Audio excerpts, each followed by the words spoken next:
ცოტა ახლოს მიიტანეთ ფოტო. ისმის კარგად? ცოტა კიდე. გამარჯობა ჩვენი დაძახებისთვის, მადლობა. მომავალ ალბათ გამოჩენილი, მაგრამ ვიცნობ რომ კარგად ისმოდეს ხმა. ჩვენი სტუმრები დღეს არიან ქალაქ იღმარებლები და არქიტექტორები ირაკლი ჟვანია და თიო დაღუნია. ვისაუბრებთ ქალაქში არსებულ პრობლემებზე, რაც ეხება ჩვენს ყოველდღიურობას. მეცდებით რომ შევეხოთ საკითხებს, რაც პირდაპირ გავლენას ახდენს ჩვენი ცხოვრების ხარისხზე, ჩვენს საერთო საარსებო პრობლემებზე და დავიწყებთ იმ ზოგადი პრობლემების ანალიზით, რა იწვევს ამ პატარ-პატარა პრობლემებს, რაც საბოლოო ჯამში მერე ერთ დღიანობაში გარდაიქმნება ხოლმე. ჩემი პირველი კითხვა იქნება ირაკლისთან, ამ შეკითხვით დავიწყოთ და ამის დამატება მოგინებდა ზოგადად სათქმელზე შეგიძლია გაშალოს და რაღაცას ჩათვლი. ჭიათ არის შეკითხვა ესეთი, რომ როგორ უნდა დაიგეგმოს ქალაქი, რომ ის იყოს ყველასთვის მისაწვდომი და რა კრიტერიუმებს უნდა მითვალისწინებდეს გამგემარებლებიც, ქალაქგემარებლებიც და ქალაქის თავებიც. დღეს ჩვენთან არის ესეთი რეალობა, რომ განაშენიანება თავისთვის ჭრალებში ვითარდება და მობილობა და სატრანსპორტო პოლიტიკა თავის გზას აგრძელებს და თითქოს ეს ორი მიმართულება ერთმანეთს აცდენილია და მე ვიწევს, რომ ამის შედეგებს შევეჩერხოთ ყოველდღიურად ქალაქში. აი ირაკლის დაუსვამ ამ შეკითხვას, რომ სად ცდება ეს ორი მიმართულება ერთმანეთს, რა იწვევს ამ აცდენას და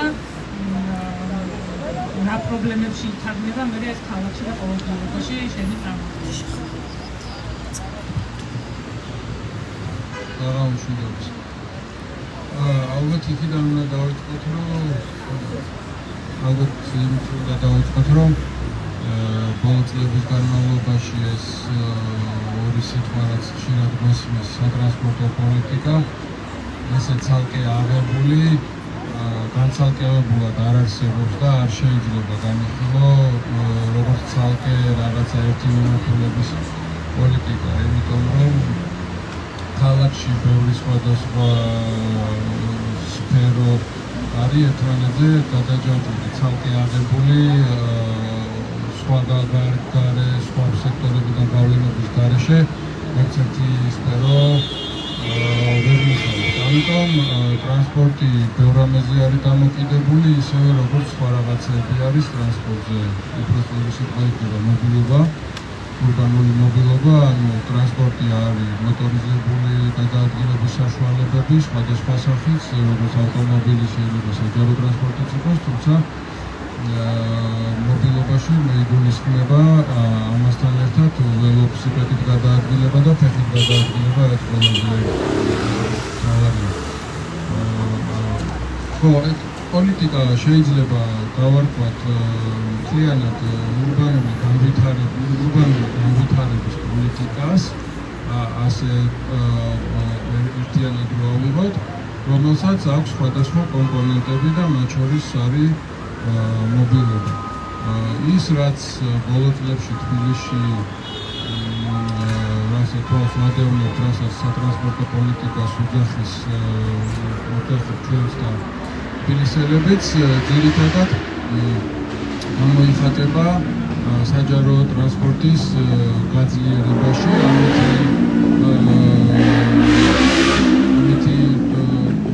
დაიწყო ამ პოლიტიკის განხორციელება, რაც გულისხმობდა ავტობუსის ცალკე სამოძრაო ზონების გამოყოფას, ავტობუსე პარკის განახლებას, რაც სწორია და საჭიროა, თუმცა იწეღა როგორც აღნიშნე, საცობები მოლოდინი იმისი, რომ ამის გამო საცობი მოიკლებს, მხოლოდ ამის გამო არ არის სწორი მოლოდინი და როდესაც არ ხდება პრობლემების ან გადაჭრის გზების კომპლექსურობის კარგად ახსნა ადამიანებისთვის, ჩდება ესეთი ცრუ მოლოდინები და რომელსაც რა თქმა უნდა არ უწევია ასრულება და შემდეგ აქედან გამომდინარეობს ხოლმე ამ ცრუ მოლოდინებისგან გამომდინარეობს ერთგვარი ფრუსტრაცია, რომ აი ამ გადადგმულმა ნაბიჯებმა საცობები არ შეამცირა. რატო არ არის ეს სწორი? იმიტომ არ არის სწორი, რომ ჯერ ერთი საცობი თუ ვინმე გეტყვით, რომ საცობის პრობლემას გადაჭრის, უნდა ვიცოდეთ, რომ აუცილებლად გვატყობს. იმიტომ რომ სხვადასხვა ფაქტორებია ამას ეკონომიკური განვითარება განაპირობებს, მანქანისადმი დამოკიდებულება განაპირობებს და კიდევ სხვადასხვა ფაქტორები. მთავარი საკითხი არის ის, რომ როდესაც ქუჩები არის გადატვირთული და საცობები არის, საჯარო ტრანსპორტში მსხდომი ადამიანები არ უნდა იდგნენ მანქანების მიერ შექმნილ საცობში. და ამიტომ როგორც ტროტუარზე დადიან ფეხით მოსიარულეები, როგორც ველობილებზე დადის ველოსიპედი, ასევე ლოგიკურია, რომ დანარჩენ მოძრაობის მონაწილეებსაც ყველას თავისი განსაზღვრული სამოძრაო სივრცე ჰქონდეს და ვისაც მანქანა არ ყავს და ვით არ ქმნის საცობს, ის ავტობუსით თავისუფლად უნდა გადაადგილდებოდეს ეგრეთ წოდებულ ბასლენში. ხოლო თუ მანქანის მძღოლებს უწევთ კვლავ საცობში ყოფნა, კიდევ ერთხელ ვამბობ, აი ეს შექმნილი მოლოდინი რო ეს გადაჭრება, რა თქმა უნდა, ზოგადად ხელს უწყობს განტვირთვას, იმიტომ რომ თურმე ვიცი, რომ საჯარო ტრანსპორტით უფრო მალინია დანიშნულების ადგილზე, მე მანქანით აღარ გამოვალ სახლიდან, შესაბამისად შემცირდება მანქანების მოხმარება, მაგრამ არ უნდა ველოდოთ ხოლმე 1-2 თუნდაც 3 წელიწადში ასეთი სურათის, ასე დრამატულ შეცვლას. თავარია, რომ ვინც მანქანით არ დადის, ის არ იდგეს მანქანების მიერ შექმნილ საცობში და კვლევებით საჩვენებს, რომ ასეთები ბევრად უფრო მეტნი არიან. უბრალოდ უკმაყოფილო ვინც არის ზოგადად საცობში დგომით და მე ყავს მანქანა და მეც მიწევს ხოლმე საცობში დგომა, მაგრამ უკმაყოფილება უფრო ყოველთვის ისმის, ვიდრე უკმაყოფილება იმისი, ვინც ავტობუსი ძალიან სწრაფად გადაადგილდება ბასლენში, ხო? ამიტომ აუცილებელი არის გავიაზროთ რა მოკლევადიანი და გრძელვადიანი მოლოდინები რა უნდა გქონდეს და რა არის ხოლმე რაღაცა ყოველი ღონისძიების კონკრეტული მიზანი. ეხლა რაც შეეხება რამდენად არის ერთმანეთზე დამოკიდებული სხვადასხვა საკითხები, თბილისის შემთხვევაში მეორე ფაქტორი კიდე რაც ნაკლებ ეფექტიანს ხდის ამ სატრანსპორტო პოლიტიკას არის ის, რომ ცალკე აღებული არც ახალი ავტობუსების, არც რაოდენობა, არც ბასლაინები არ მოიტანს შესაბამის შედეგს, თუ არ არის ამ ყველაფერზე მიღებული მაგალითად განაშენიანების სიმჭიდროვისადმი მიდგომა. როდესაც ერთ კონკრეტულ ადგილას აქ სიმჭიდროვეზეც არის ლაპარაკი და ფუნქციურ გადანაწილებაზეც არის საუბარი. მაგალითად, აი ავიღოთ ჭავჭავაძის გამზირი და ყიფშიძის ქუჩის კუთხე არის, სადაც აგროჰაბია, ხო? ეს აქსის ტაუერები სადაც არის. აი იმ გაჯვარედი ქუჩის ორივე მხარეს უზარმაზარი მრავალსართულიანი შენობებია აშენებული, რომლებიც იზიდად და კიდევ მშენებლობა მიმდინარეობს და ნუ ასეთი მაგალითები ბევრი შეგვიძლია კიდე მოვიტანოთ, რომლებიც იზიდავენ უამრავ ავტომობილს ყოველდღიურად და უამრავ ადამიანს და შემდეგ იქ დატოვებული ერთი ზოლი, სამოძრაო ზოლი, რა თქმა უნდა, გადაიჭედება და ავტობუსის გაჩერებაზე, რა თქმა უნდა, ერთ ავტობუსში ყველა მსურველი ვეღარ დაეტოვა. ანუ თუ განაშენიანებისადმი მიდგომა არ გაითვალისწინებს აი ამ სატრანსპორტო მობილობის გადატვირთვების პრობლემებსაც, ერთი ხელით გაკეთებული რაღაც სატრანსპორტო პოლიტიკა შედეგს ვერ მოიტანს, თუ მეორე ხელით იმის საწინააღმდეგოს ვაკეთებ და მშენებლობების ნებართვების გაცემისას არ ექცევა სათანადო ყურადღება აი ამ სატრანსპორტო საკითხებს. ის კვლევები, დასკვნები, რასაც ფორმალურად ითხოვენ ხოლმე, ის არ ასახავს რეალურ მდგომარეობას და არ არის დაფუძნებული რეალურ მონაცემებზე. ხშირად შემოიფარგლება ხოლმე უბრალოდ სატრანსპორტო სქემის გაკეთება, თითქოს საკმარისი არის იმისთვის, რომ განსაზღვროს სატრანსპორტო გადატვირთვები. ერთმანეთთან საერთო კავშირში არის. ამიტომ გვაქვს პრობლემები, რაც გვაქვს და სამწუხარო ის არის, რომ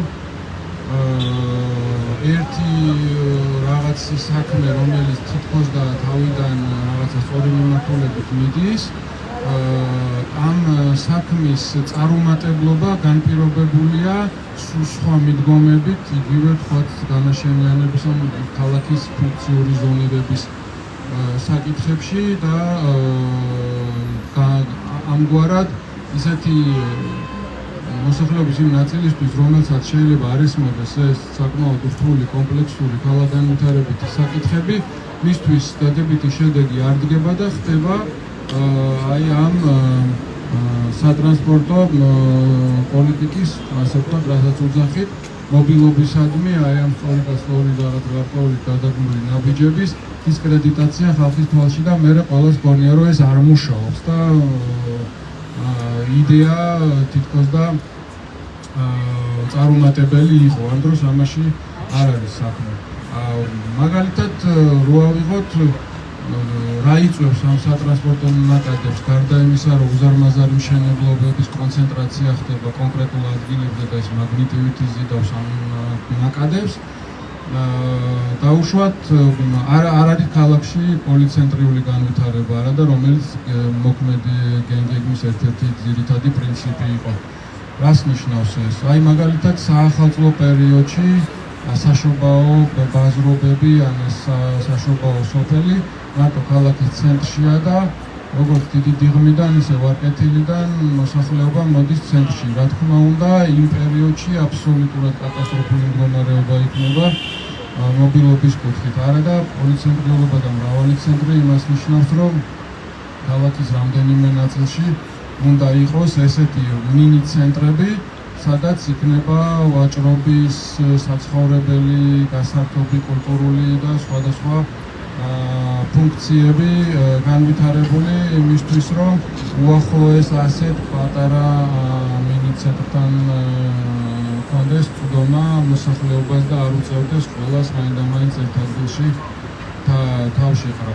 გარდა ამისა, ბოლოსაც ვიტყვი ამ საკითხზე მეც აღარ გავაგრძელებ, ზონირება, როდესაც კეთდება ქალაქის და განისაზღვრება რაღაცა პრინციპების მიხედვით ზონები და შესაბამისად მოსახლეობის და სამშენებლო სიმჭიდროვეები, ბევრი ფაქტორის გათვალისწინება ხდება ხოლმე და თუ ეს შემდეგ ძალიან მალევე ამ ზონების ცვლილება ხდება ყოველდღიურ რეჟიმში, უკვე რამდენი ხელისუფლების ხელში, კონკრეტული ზონები მოერგება ხოლმე კონკრეტული ბიზნეს ინტერესების სურვილებს და შესაბამისად ის რაც გათვლილი იყო ქალაქის სწორი განვითარებისთვის, როგორი ფუნქციური გადანაწილება და ზონირება იქნებოდა კარგი, ეს მთლიანად შეცვლილი აბსოლუტურად სხვა მოზაიკა არის. ეხლა ეს სხვადასხვა ფერებით რო არის რუკაზე აღნიშნული ზონები, დღეს სხვა რეალობაა, ვიდრე რამდენიმე წლის წინ და ეს მუდმივად იცვლება, ანუ ყველაფერი დარღვეულია და სად რა ფუნქციებია განვითარებული ქალაქში, განაპირობებს იმას, თუ ადამიანები რა მიმართულები და ქალაქის რა წერტილებში იქნებიან მიზიდული ამ და ამ ფუნქციების საშუალებით.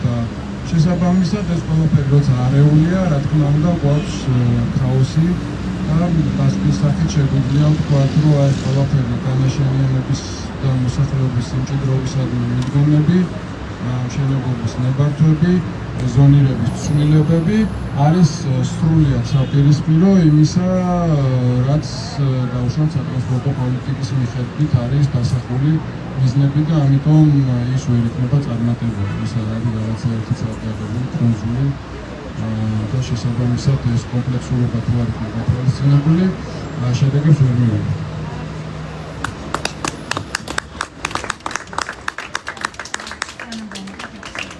დაახმოს რა. ერთი რაღაც ძალიან მენიშნა, აბსოლუტურად გითხრები, რაც აღწერე ყველაფერში, ძალიან კომპლექსური საკითხია და ფაქტია, რომ დაიგებმა გაკეთდა ეს გენგებმა 2019 წელს მივიღეთ და მას შემდეგ იმდენი ცვლილება შევიდა მასში, რომ თითქოს ეს ერთიანობა შეიძლება ისაც არ იყო იდეალური და ბევრად უფრო დახვეწილი შეიძლება ყოფილიყო ეს დოკუმენტი, მაგრამ ეხლა ფაქტი გვაქვს სახეზე, რომ ისიც კი არ მუშაობს, რაც იყო გათვალისწინებული და ძალიან მენიშნა შევასწავლე, რომ არ ხდება საზოგადოებისთვის ამაზე ინფორმაციის მიწოდებაც, იმიტომ რომ თუნდაც ამ ავტობუსის ზოლებზე რა კამპანიაც იყო, იქაც არასწორი მოლოდინები იყო თავიდან თითქოს რაღაცნაირად საზოგადოებაში გაჩენილი, რომ ეს მოაგვარებდა მთელ მობილობის პრობლემას. ამ დროს ზუსტად იმაზე იყო აქცენტი და მნიშვნელოვანი იყო, რომ ყველა მობილობის მონაწილეს თავისი როლი, თავისი სამოძრაო ზოლი ქონოდა, ხო, აი როგორც ვთქვი, საფეხმავლობითი ცალკე, ველოსიპედი ცალკე და ერთმანეთისთვის ამ სხვადასხვა მობილობის აქტორებს ხელი არ შეეშალათ, მაგრამ დღეს ხდება ისე, რომ და იქიდან გამომდინარეც, რომ არასწორი მოლოდინი იყო გაჩენილი, ადამიანებს გონიათ, რომ მანქანას უნდა გაუმარტივდეს სიარული, სადაც ავტობუსის ზოლია იქ, რაც არასწორი მომდენაა თავისთავად. თიო, შენც დაამატებს თქვაც გინდოდა და ბარემ კითხვასაც დავსვალაქვე. რამდენად მნიშვნელოვანია აი სოციალური საკითხებიდან გამომდინარე ტრანსპორტზე ხელმისაწვდომობა და თუ არსებობს რა მაგაზე კვლევა ან ჩატარებული ან რაღაცა ანალიზი იმისი, რომ აი ვინ და როდის ირჩევს და როგორ ირჩევს საზოგადოებრივ ტრანსპორტს და ვინ ირჩევს მანქანას და რა შეფარდება არის ორ მოცემულობას შორის. და რამდენად მნიშვნელოვანი არის ეს ხელმისაწვდომობა, თუნდაც ცენტრში მოქცეულ ფუნქციებთან მიმართებაში და ქალაქში როგორ არის გადანაწილებული ეს სოციალურად სატრანსპორტო ხელმისაწვდომობა. ჯერ მობილობის და ტრანსპორტის პოლიტიკის ამაზე დავამატებ და მაგიტომ მეც ტრანსპორტის პოლიტიკას ვამბობ და მობილობის პოლიტიკას ვამბობ, იმიტომ რომ პირდაპირ ასოციაცია სიტყვა ტრანსპორტის შემთხვევაში გვაქვს საზოგადოებრივ ტრანსპორტთან მანქანასთან ასე შემდეგ და ესე რომ ვაჭდით ხალხს ინფორმაციას, რომ ეხლა ჩვენ რაზეც მუშაობთ სატრანსპორტო პოლიტიკა, ეგეც ტერმინოლოგიაც რაღაც ქმნის მოგოდინს, რომ ეხლა უნდა ძენაკლები საცობი იმის უნდა მანქანებისთვის როგორღაც უფრო კომფორტული უნდა გავხადო მოძრაობა, სიტყვაზე რაღაც ზოლები დავუმატო შეიძლება და ასე შემდეგ. მოლოდინი შეიძლება ესეთი იყოს რა. ეხლაც მობილობის მნიშვნელოვანი როლი ქვეითიც იყოს გათვალისწინებული შეშინებული ველოსიპედი ასე შემდეგ, რომ ეხლაც დაწერილი ესე ფურცელზე აი სიტყვაზე თქვენ რომ კითხოთ მერიას რაღაცა რატო ანუ მე მინდა მოთხოვნა რომ გააკეთოთ, რომ სიტყვაზე მე მინდა აქ რომ ზოლი დავამატოთ და შევამციროთ ტროტუარი. რასაც კი პასუხებენ არის, რომ ჩვენი სატრანსპორტო პოლიტიკა ითვალისწინებს იმას, რომ პრიორიტეტი აქვს ქვეითს ჯერ და მასწავლებელი პირამიდა არის, რომ ჯერ მოდის ქვეითი, მერე მოდის ველოსიპედი, მერე მოდის საზოგადოებრივი ტრანსპორტი, მერე მოდის ტაქსი, მერე მოდის კერძო მოტორიზებული ტრანსპორტი ბოლოს. და ეს ერარქია, ესე ნათქვამი ფურცელზე არსებობს, ახლა რამდენად რეალურად ყოველთვის ხორციელდება, რა თქმა უნდა, სადაო არის ძირითადად პრინციპში არც და მით უმეტეს ანუ ახალ რეაბილიტაციებში უფრო ითვალისწინებენ მაგას, ახალ მშენებლობებში მით უმეტეს როცა ექსტენსიური დეველოპმენტი არის რა, ესე ბრტყელი გაშლილი მენშენების ტიპის რაღაცა დაბალი ინტენსივობის განაშენიანება როცა არის და როცა ზრდის ქალაქის განაშენიანება პერიფერიას ხო მაგ შემთხვევაში მით უმეტეს ეს სრულიად კერძო მოტორიზებულ ტრანსპორტზე დამოკიდებული უბანი გამოდის, რომელმაც მაინც როგორც ირაკლი აღნიშნა, ახლა პოლიცენტრული განვითარებათან არ ვაქვს, მაინც ყველა იმ მანქანამ, აუცილებლად მანქანამ უნდა იაროს ბოლოს ქალაქში და თან მაილეჯი ხო, ამიტომ თან უფრო დიდი მანძილი უნდა გაიაროს და შესაბამისად ანუ ასე იდეურად მგონი ცოტა კონტრინტუიტიურია თუ არ დავფიქრდები, რომ რეალურად შეიძლება მისი დეველოპმენტი ვთქვათ უფრო იქნებდეს საცობაც ცენტრში, ვიდრე ცენტრში ჩასმული რომელიღაცა ახალი შენობა.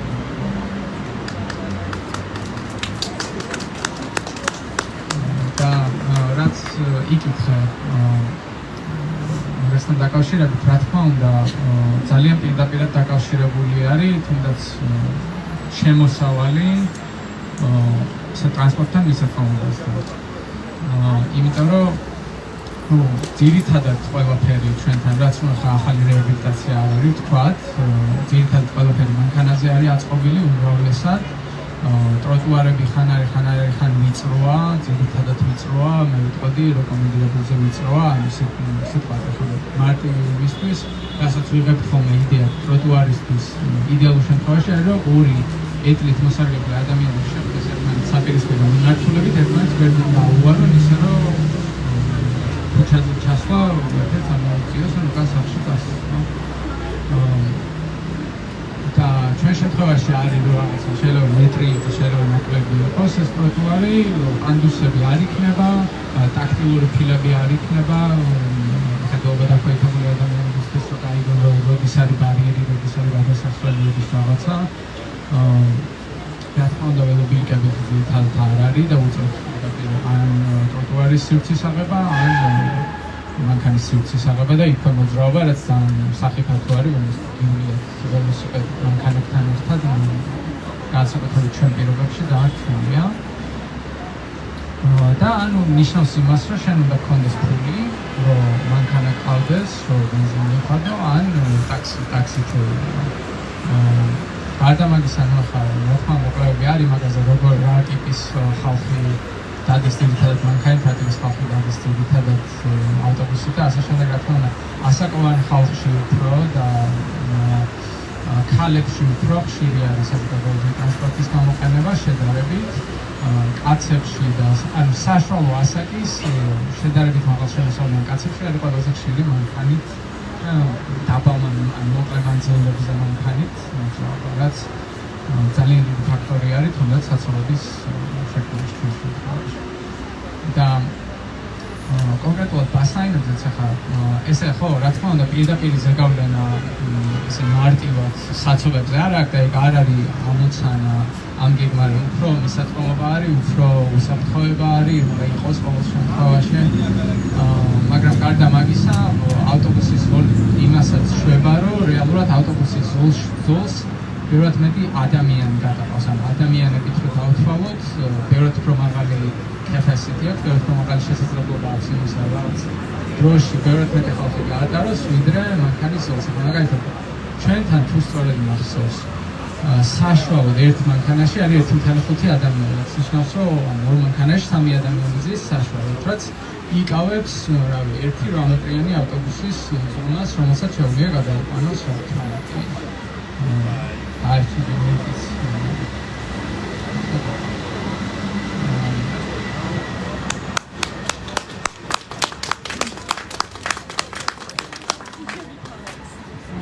შემდეგი კითხვა ესეთი მექნებოდა ცხადია რომ ყველა ვიაზრებთ იმას რომ პასუხისმგებლობა ამ საკითხების მოგვარების კუთხით უნდა ქონდეს მერია საკუთარი თავის ხელში და რაღაცნაირად იმ როლსაც უნდა იზრდეს რომ დააბალანსოს თუნდაც განაშენიანების კულტურის ზრდა, ტრანსპორტის მობილობის პოლიტიკა და ეს განაშენიანების სიმჭიდროვის კონტროლი ერთმანეთთან მიმართებაში გაითვალისწინოს საზოგადოებრივი ინტერესი და არ იყოს საზოგადოებრივი ინტერესი მაღლა დატანებული კერძო ინტერესი, თუმცა აი უფრო კონკრეტულ ნაბიჯებზე რომ ვილაპარაკოთ, ნაქმედით ნაბიჯების მოვლენა შეუძლია დღევანდელ ჩვენ რეალობაში ქალაქის ცხოვრებას ისეთი, რაც თუნდაც შედარებით შეაბსურდებდა მობილობის პრობლემას და გადაადგილების პრობლემას ქალაქში. რომელსაც თუნდაც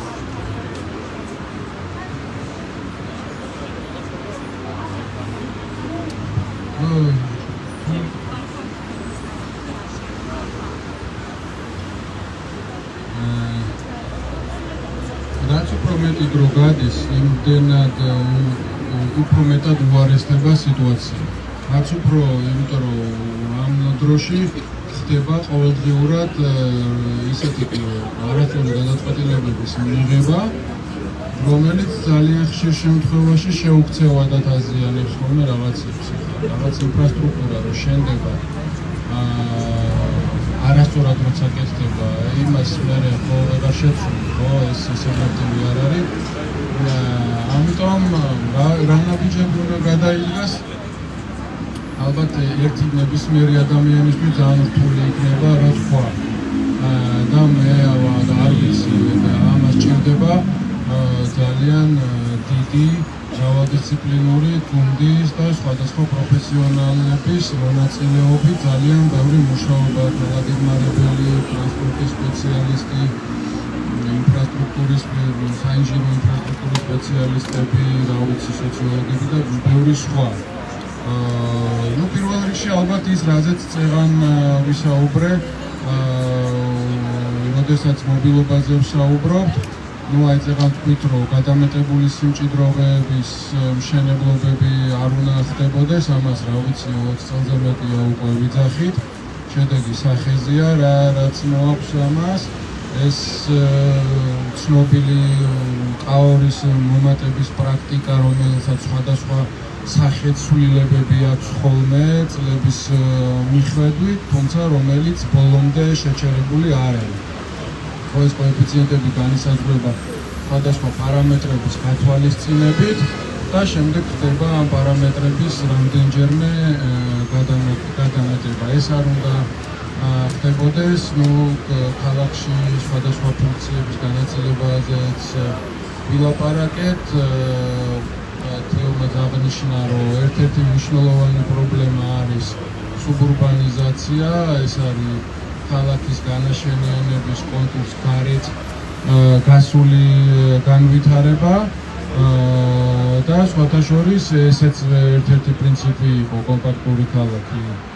დღეს მე გენგების მერის ინტერაქტიულ საიტზე რომ შეხვიდეთ, განაშენიანების კონტური არსებობს მენიუში და შეგიძლიათ ჩართოთ და ეგ კონტური მაშინ შემოვლებული იყო, მაშინდელ რაღაცა გარე განაშენიანების საზღვრებზე და დააკვირდი დღეს რამდენად არის იმას კიდე გაცილებული, ხო? განაშენიანება, ეს ადამიანები, რომლებიც ცხოვრობენ, იგივე ეს ლისი იქნება თუ არ ვიცი, რაღაც მთაწმინდის კენაც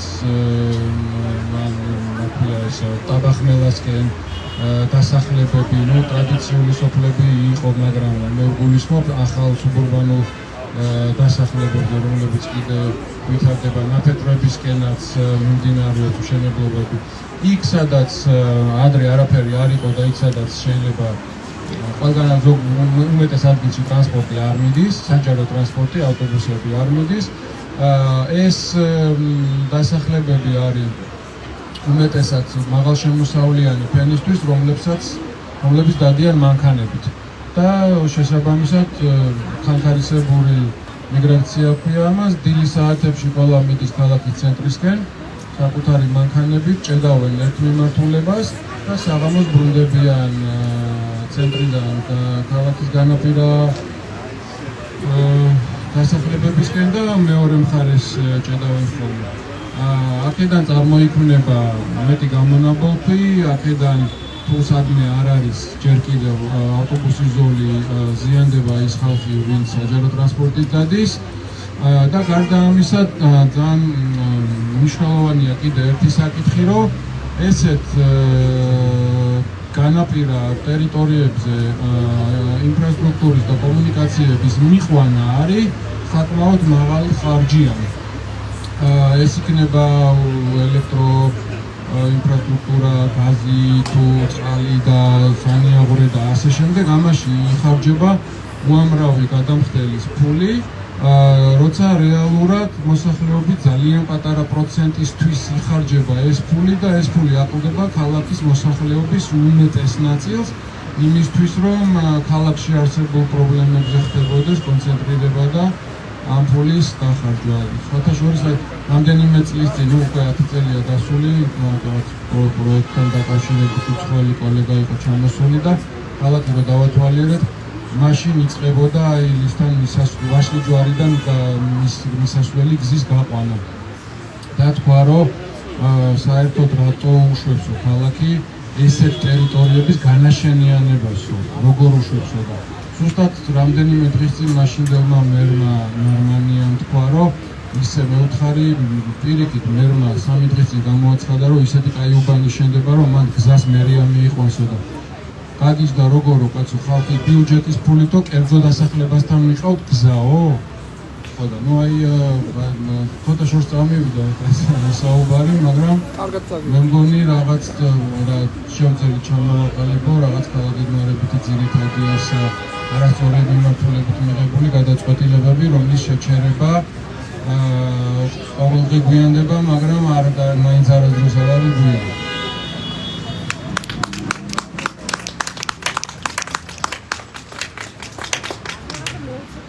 კონკრეტულად ქმედით რაღაცა რეკომენდაციებს, რომ შეიძლება ვთქვათ მერიისთვის რა შეიძლება გააკეთონ ახლა. მე მუშაობდი მერიაში, უახლეს პოლიტიკურ წმენდამდე და ამიტომ ეგ პრობლემები ჩვენთვის ძალიან ცნობილი ამაჟობა მუშაობს და სად რა აკლია. პირველ რიგში მე ვიტყოდი, რომ თავარი პრობლემა არის თუნდაც ქუჩების რეაბილიტაციებზე ეხლა რაც ხდება გამოწვეული არის არა გეგმარების პრობლემებით და რეალურად ძალიან ცოტა მაგ ხოლმე გასაკრიტიკებენ რამე ეგეთან რეაბილიტაციის თვითონ გეგმაში და უფრო იმპლემენტაციაში, ან როგორ აშენდება ადგილზე და მერიას არ ყავს ტრანსპორტის და განვითარების სააგენტოს არ ყავს ისეთი კადრები, რომლებიც თან ურბანისტები არიან, ამიტომ კითხულობენ, ან არქიტექტორები არიან, რაღაცა კარგად კითხულობენ გეგმებს და ზუსტად ესმით რასად როგორ უნდა მიდიოდეს და შეუძლიათ რომ ეს ყოველდღე მივიდნენ ადგილზე და ნახონ რაღაცა მონიტორინგი გაუწიან ამ პროექტის განხორციელებას. ხო, ანუ აი ძალიან მარტივი მაგალითი წერეთის გამზირზე ნაწილი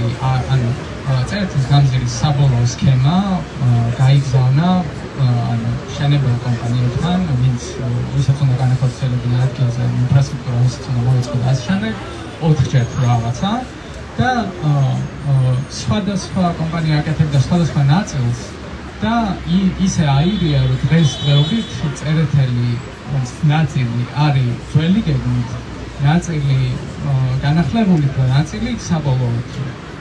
იმიტომ რომ ანუ თვითონ მშენებლობის დროს გაიგო ეს რომ რაღაცა ცდომილება მეტრანახევრიანი აქ და ეს ისე არ უნდა იყოს და თურმე ძველი გეგმის არის და მე გადაკეთდა და მასე.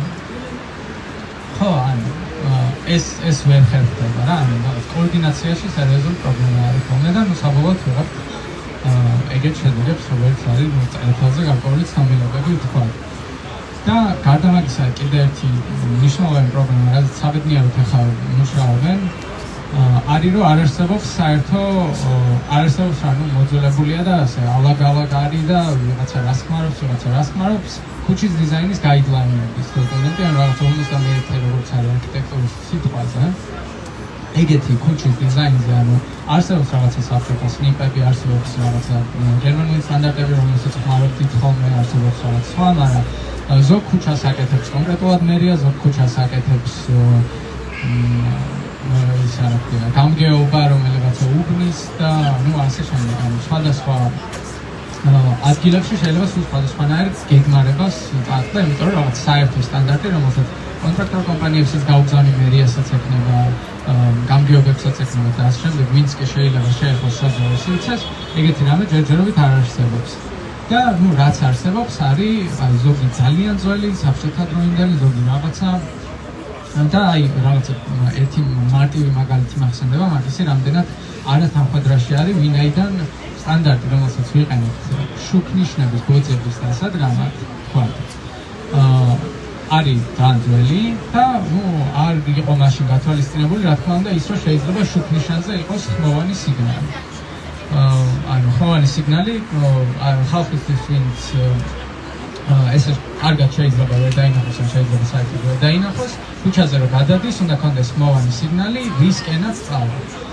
ჩვენ შემთხვევაში ეს სტანდარტი გვეუბნება და სხვანაირად გვიგზავნოს, უნდა დავდგათ შუქნიშანი, ზებრა ხო არის ეს, უნდა დავდგათ შუქნიშანი კუთხეში. ძირითადად ხშირ შემთხვევაში ეს ხდება ბალახში, თქვა, შეიძლება და მეორე შუქნიშანი აქეთა კუთხეში არის და რეალურად ასე ჩვევით ამით არის, რომ ხედავობა დაფაითებულ ადამიანს უშვებთ დიაგონალზე და ბალახში. იმის ნაცვლად, რომ ცენტრში იყოს, როგორც ძირითადად ევროპაში არის და პირდაპირ მიყვეს და ბოც როცა შეხვდება იცის რომ გადავიდა და ყველაფერი ძალიან უყურა დაუბრუნებული არის. აი ესეთი რაღაცების გამო ეგეთი პრობლემები გვაქვს, რომ ესეთი საერთო სტანდარტი არსებობს და მე მაგალ რეკომენდაციას გავუწევდი პირველ რიგში, რომ ზედამხედველობა და საერთო სტანდარტი მიიღოს. მეგონი ძალიან კონკრეტულია საერთო რეკომენდაციაზე იყო მაგალითად სტანდარტები არასდროს ის ძალიან პრობლემა არის არქიტექტურაში გვაქვს პრობლემა, მაგრამ მეტნაკლებად უფრო შემოვიდა ეკონომიკაციები და თუნდაც სახანძრო ევაკუაცია გახოცილი არის და შემოვიდან გამოქცევა მაინც შეუძლია ადამიანს, მაგრამ აი გამოიქცევა თუნდაც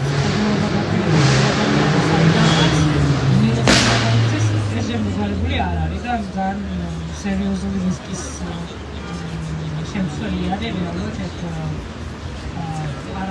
მისვას სტანდარტები არ გვაქვს. ძალიან გავიმჯერდეს, მე მგონი გული შეკითხვას დაგესვათ და ეს შეკითხვა ესეთი ქონა ყოველ შემთხვევაში ნაფიქრი, რომ გვესაუბრა უშუალოდ ქუჩის დიზაინზე, урბანული დიზაინის როლზე ყოველდღიური საასებო გარემოს გაჯანსაღებაში. და აი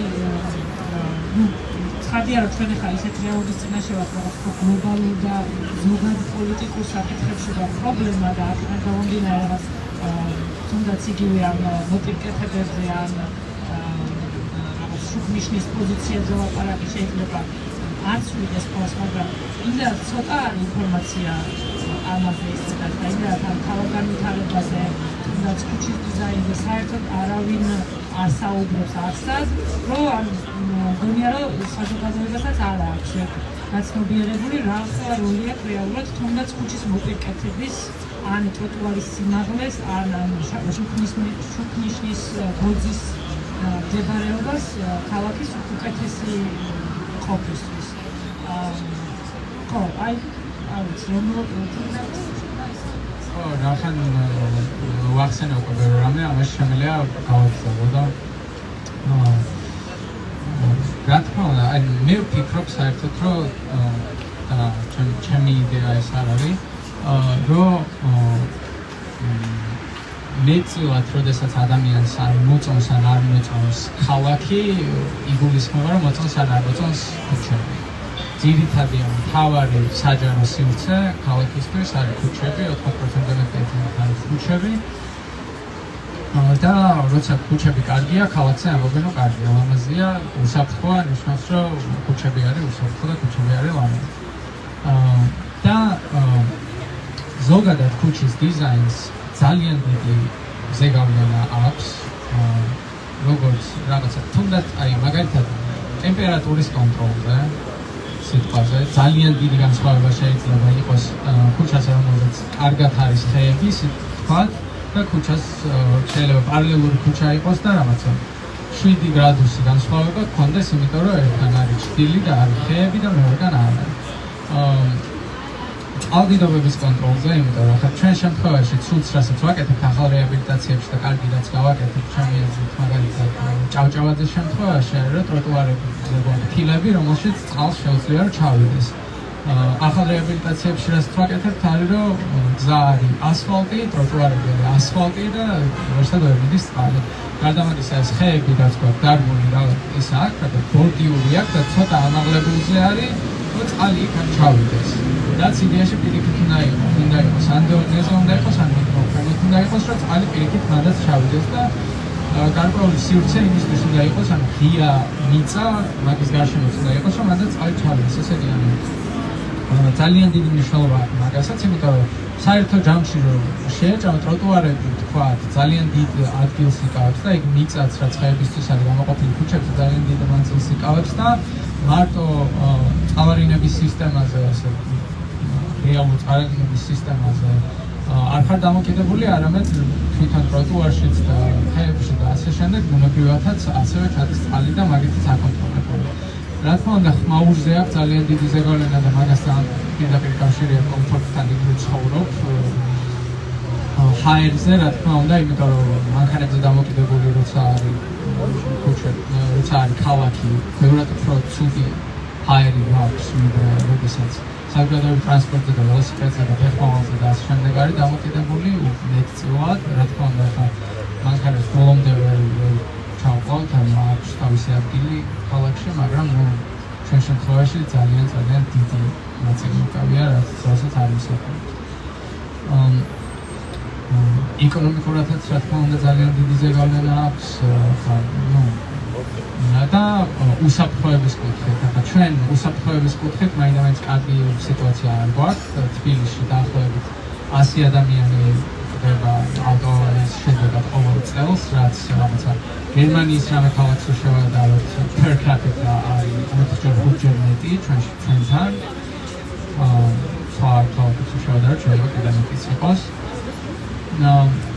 და მაგას ან ზოგადად სიტყვიანობას რა თქმა უნდა პირველ რიგში ის განსაზღვრავს რამდენად ბევრი მანქანა არის და რამდენად ჩქარა მოძრაობენ და ზოგადად რამდენად ჩქარა მოძრაობენ მანქანები მაგას ბევრად უფრო ძლიერად განსაზღვრავს ქუჩის დიზაინი და არა რა ნიშანი კიდია რაღაც 40 კიდია იქ 60 კიდია თუ 30 იმიტომ რომ როდესაც ქუჩა ვიწროა ვთქვათ როდესაც მოხვევა უწევს თქვათ მანქანას, როდესაც არ შეუძლია გაგვიალდეს სიტყვაზე და ასე შემდეგ, როდესაც რაღაცა ფსიქოლოგიური მომენტებიც არის აქ სიტყვაზე ხეები თუ ახლოს არის უფრო ქუჩასთან, მანქანები უფრო ნელა დადიან, იმიტომ რომ აღქმა არის ეგეთი, რომ უფრო ვიწრო ტერიტორიაზე დავდივარ და უფრო განიერ სივრცეში უფრო მიფრინავს, იმიტომ რომ იქ არის ის ის უკან ვინმე ხო არ არის და ნუ ასე შემდეგ, ეგეთი რაღაცეებიც მოქმედებს და ჩვენ შემთხვევაში კონკრეტულად დიზაინს ძალიან კარგად შეუძლია, ძალიან დიდი ცვლილებების შეტანა შეგვიძლია მაგ მხრივ, რომ გავაუმჯობესოთ ხო სიკვდილიანობა შევამციროთ, რომ ძალიან პირდაპირ ძალიან მნიშვნელოვანი შედეგი არის ქუჩის დიზაინის.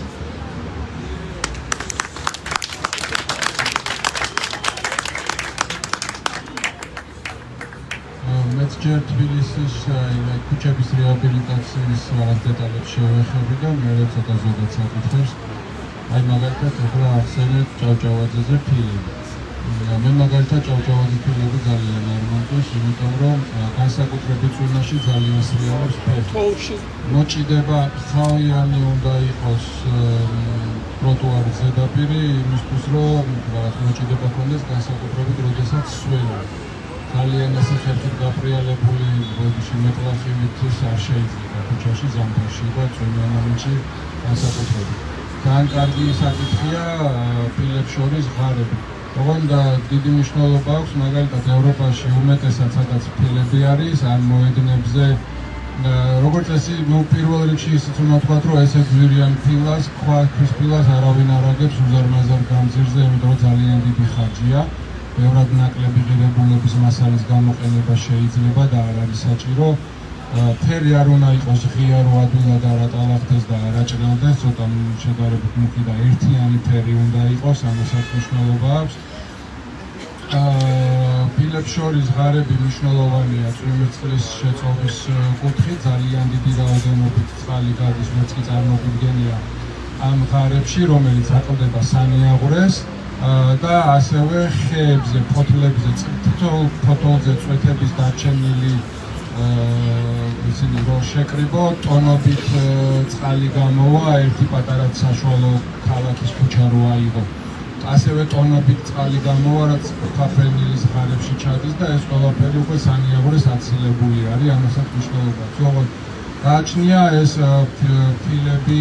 ფილები რაზეა დაგებული ევროპაში როგორც წესი ქვიშაზე აგებენ ჩვენთან მე არ ვიცი კონკრეტულად სად და როგორ არის მაგრამ ძალიან ხშირად ეს არის წერტოცემენტის ხსნარზე დაგებული რომელიც აღარაფერს აღარ ატარებს ფილების ზომასა კიდე ძალიან დიდი მნიშვნელობა რაც უფრო პატარა ზომა არის ღარების საერთო ფართი უფრო მაღალია და უფრო მეტ გაატარებს და მაგალითად, როდესაც რთული რელიეფია და თბილისში ბევრ ადგილას აქვს რთული რელიეფი და ჭავჭავაძეზე სადაც ასევე რთული რელიეფი არ არის, არასწორად ჩატარებული სამუშაოების გამო, მაგალითად, ზებრა გადასასვლელზე ძალიან ხშირად ძალიან ისეთი მაღალი ასასვლელია, მერე ბორდიურთან ძალიან დიდი სხვაობა არის ის რაღაცა მეტალის ჩაგნებით აქვს გაკეთებული, მე ცალკეა ბორდიური, ანუ ეს ვერტიკალური გეგმარება, რასაც ქვია, არ არის კარგად გაკეთებული, ეს ან შეიძლება პროექტის ბრალი იყოს, ან უკვე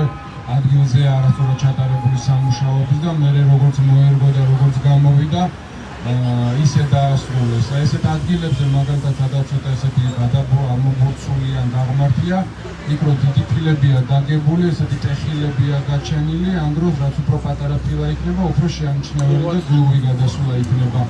აი ამისი ცოდნა და გამოცდილებაც ჩვენთან არ არის.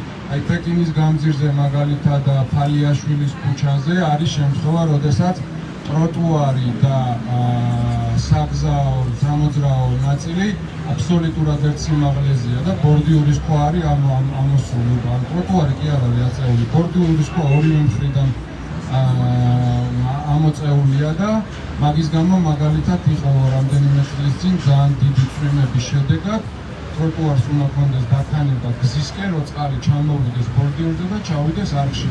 წყალი დაგროვდა, ქვა ამოწეულია ტროტუარი, დააგროვა აბაზანასავი და ზოგჯერ სადარბაზოში შევიდა, ზოგჯერ რაღაცა დაბალი ფანჯრები როა, ზოგჯერ იქ შევიდა და საკმაოდ ისეთი რთული, ესეთი რამე არ ვიცი, სადღაც ამოწეული ბორდიურები და ტროტუარი ვის რაღაცა გადაწყვეტეს, ესე არ ვიცი. ხშირად რჩება შთაბეჭდილება, რომ რაღაცა მასალა დაზოგეს იმისთვის, რომ ტროტუარი სანამ ასფალტს დააგებდნენ, მხრეში დაეყარა დაახლოებით 10-15 სანტიმეტრი და ამაში დაზოგეს, ფული არ ვიცი, უკვე ახსნა რაღაცებს არ აქვს ხოლმე. ეხლა ზოგადი აი იმაზე ხო, ზოგადად ესეთი ელემენტები მნიშვნელოვანი, მაგალითად ეხლა ჩუქნიშნებზე ვილაპარაკე და ძალიან კარგად მახსოვს ფილარმონიასთან რო ფეხით გადმოსასვლელი არის ვერისბაღის მხრიდან. 51 სკოლასთან რო გადმოდიხარ, ბოძი დგას ბალახში, ბორდიურს იქეთ და ისე შორს არის, რომ ღილაკს რო ხელი მიაჭირო, სავალი ნაწილზე უნდა ჩახვიდე, ხელით ვერ მიწვდები გადასასვლელად. ესეთი დეტალები ძალიან ბევრია, რაც ესეთ ყოველდღიურ, თითქოს არც ისე მნიშვნელოვანი ჭირს, მაგრამ ყოველდღიურ ცხოვრებაში, ყოველდღიურ დისკომფორტს ქმნის და ყოველი დისკომფორტი მაგაზეც მინდოდა მელაპარაკა, ქალაქში განსაკუთრებით არის სტრესი.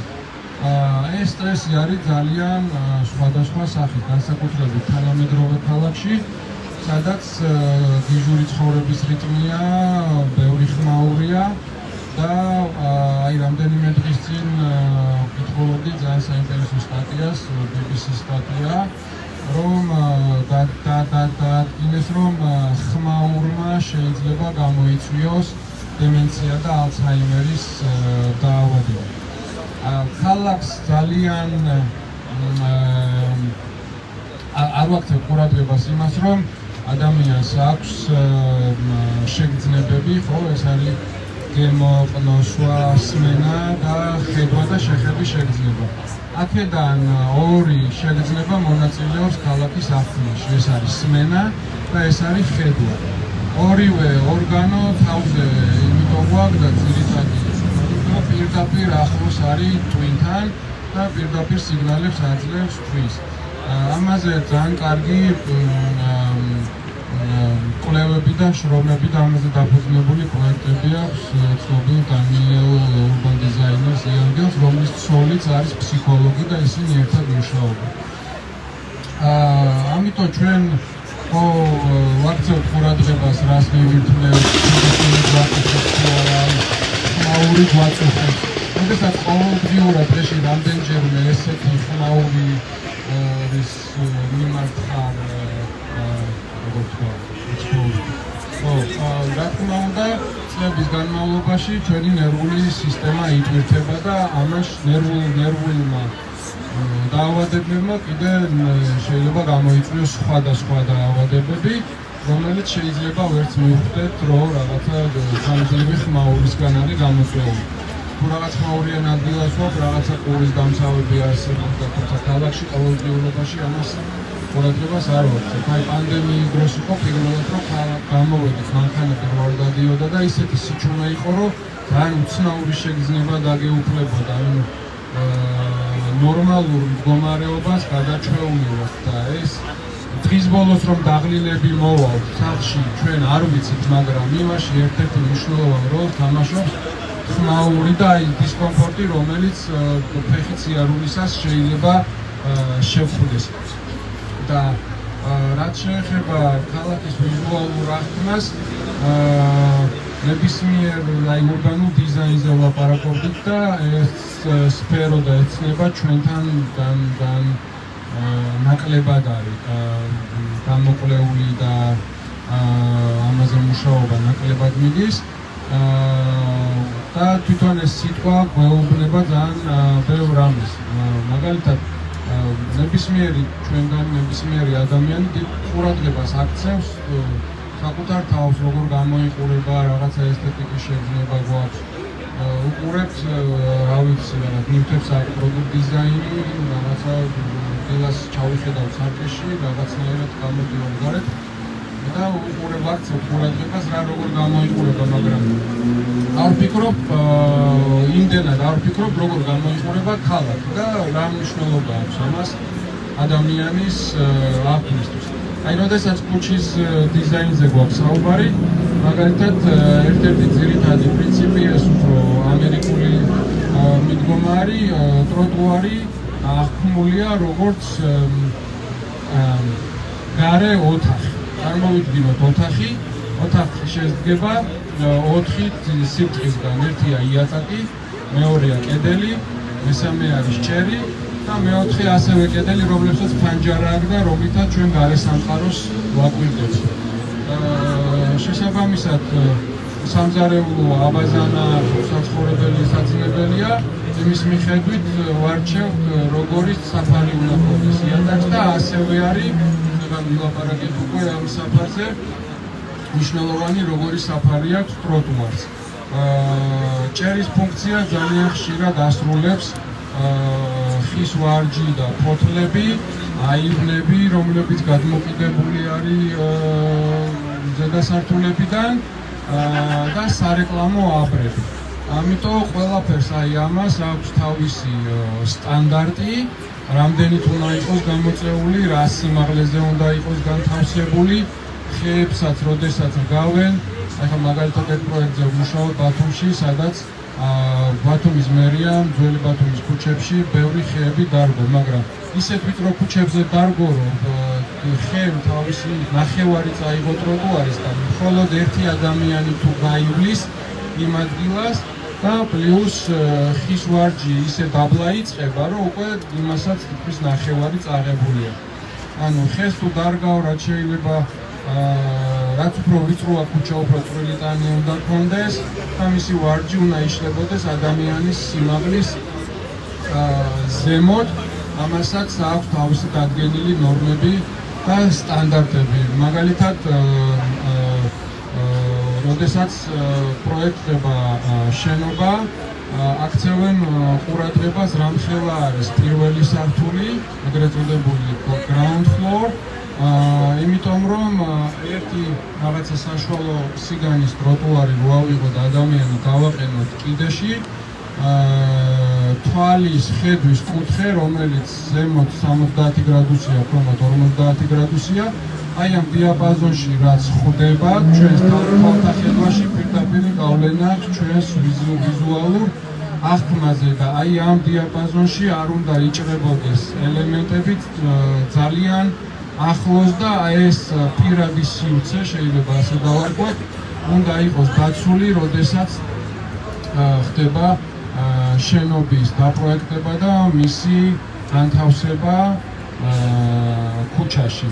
ასევე ქუჩის ტიპოლოგიის მიხედვით და სიგანის მიხედვით გამოიყოფა ქუჩის რაღაცა ტროტუარის სხვადასხვა სეგმენტი, რა ნაწილი უნდა იყოს საგზაო ნიშნებისთვის, რა ნაწილი უნდა იყოს გამწვანებისთვის, ამების განთავსებლად და ასე შემდეგ. და კიდევ ერთი ძალიან საინტერესო პრინციპი არის ასეთი, რომელიც ადამიანის ასე ვთქვათ ანატომიიდან გამომდინარეობს. ეს იანგელის მიერ შემუშავებული პრინციპი, რომელიც ნიუ-იორკის მერიას გაიდლაინად აქვს თავის ზონირების წიგნში. მაგალითად, გამოანგარიშებულია რა სიხშირით ვახამხამებთ თვალს და ჩვენ თვალს ვახამხამებთ ყოველ 5-6 წამში ერთხელ. სიარულისას 5-6 წამში გავდივართ დაახლოებით 20-25 მეტრს და ფიზიოლოგიური შეიძლება ითქვას მოთხოვნილება არის, რომ ყოველ ამ დროის და მანძილის გავლის შემდეგ თვალს უნდა დაინახოს რაღაცა სიახლე. ამიტომ მაგალითად შენობის ფასადის პროექტირებისას მნიშვნელოვანია, რომ ყოველ 20 მეტრში, ანუ იმ 5-6 წამში, როდესაც გაივიდა შენ თვალს სიახლე უნდა ფასადი რაღაცნაირად იცვლებოდეს და არ იყოს მონოტონური. ასევე დაუშვათ არის მანძილი დაახლოებით 20-25 მეტრი, რომელიც ადამიანს ჭირდება იმისთვის, რომ ძალიან კაფიოდ გაარჩიოს ადამიანის სახე.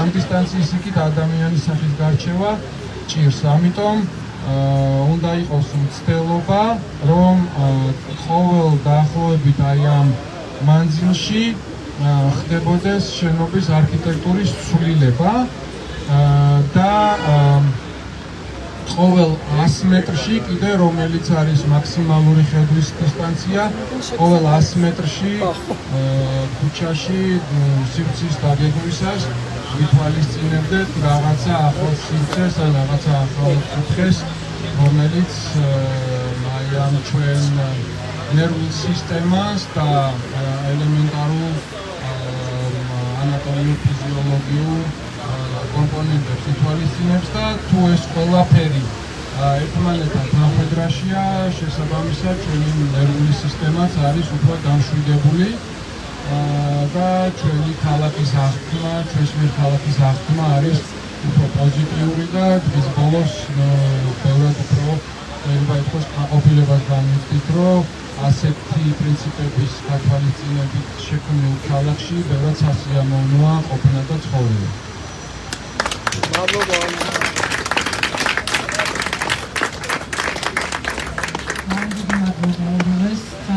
ჩემი აზრით ძალიან საინტერესო დიალოგი გამოვიდა.